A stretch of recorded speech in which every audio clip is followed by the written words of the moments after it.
In this video, you will learn how to properly use the Quick Tip marker in your touch-up kit. Your touch-up kit will come with detailed instructions on how to use the products included in it. In addition to watching this video, please carefully read the instructions as well. The contents of your touch-up kit may vary slightly depending on whether it is for a stained or painted cabinet.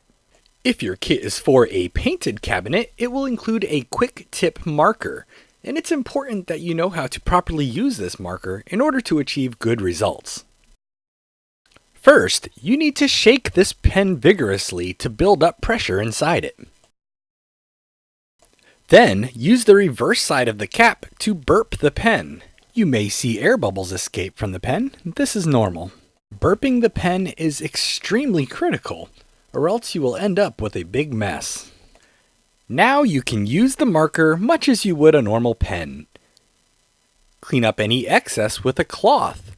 Be sure to do so in a timely manner because once this product dries, it will be very difficult to remove.